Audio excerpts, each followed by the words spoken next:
Le mot philosophie vient du grec philosophia, qui est composé de deux termes, philein, qui veut dire aimer, et sophos, c'est le savoir.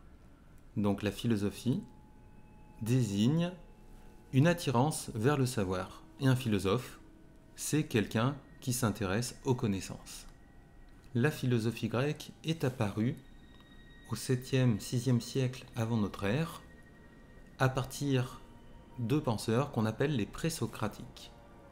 Elle est apparue en Ionie, une région de la Grèce. Les premiers philosophes se sont consacrés à la philosophie naturelle et étaient appelés physikoi, physiciens, ou physiologoi, physiologues. Le discours des physikoi était écrit en vers, comme les poèmes homériques. Mais alors que les poèmes épiques s'intéressaient au monde en termes de divinité et de mythologie, les physikoi exploraient des causes plus rationnelles des phénomènes naturels. Le fondateur de l'école de philosophie naturelle dite de Milet fut Thalès, qui déclara que l'eau était le principe supérieur de toute chose. Thalès fut le premier à proposer un élément matériel et rationnel comme principe du monde.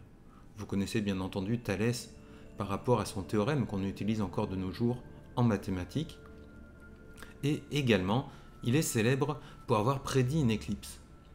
Une autre école de philosophie se trouvait à Éphèse. Elle s'intéressa, elle, au monde naturel également. Selon Héraclite, qui en est le principal protagoniste, toutes les choses composant l'univers seraient dans un état de flux constant, relié par une structure logique appelée logos. Pour lui, le principe premier du cosmos était le feu, et non pas l'eau, comme le prétendait Thalès. Du fait de l'expansion militaire perse et de troubles politiques, certains intellectuels ioniens durent immigrer et se réfugièrent en Italie méridionale, comme Pythagore de Samos. Pythagore fonda une école dans la ville de Crotone. On prête à Pythagore de nombreuses découvertes mathématiques et géométriques, et il croyait à la transmigration de l'âme après la mort. Tous ces philosophes présocratiques furent des polymathes. Leur philosophie était un mélange de cosmologie, de mathématiques, de géométrie, de médecine et d'éthique. Par la suite, les sophistes s'inspirèrent de la nature pluridisciplinaire de leurs enseignements. Pendant la seconde moitié du 5e siècle avant l'ère commune, Athènes était la capitale grecque de la philosophie. Avec l'essor de la démocratie est apparu un vaste besoin d'éducation, dépassant le savoir élémentaire. Les citoyens athéniens devaient être en mesure de prendre part aux diverses fonctions de l'État démocratique, comme les postes électifs, la proposition de textes de loi, la participation aux décisions militaires ou la simple défense de leurs droits. Initialement, Athènes ne disposait d'aucun bâtiment consacré à l'éducation supérieure. Les sophistes et philosophes enseignaient dans les demeures privées ou dans des lieux publics tels que le théâtre. Afin de recruter des élèves pour de longs cursus, ils tenaient aussi des classes dans les gymnases où les jeunes Athéniens pratiquaient la culture physique. Le Cynosarge était un sanctuaire dédié à Héraclès, situé dans le faubourg sud d'Athènes. Au début du IVe siècle avant l'ère commune, Antisthène utilisa ce sanctuaire comme lieu d'enseignement pour son école de philosophie appelée à juste titre Cynique. Tout citoyen libre était autorisé à prendre part au processus démocratique athénien.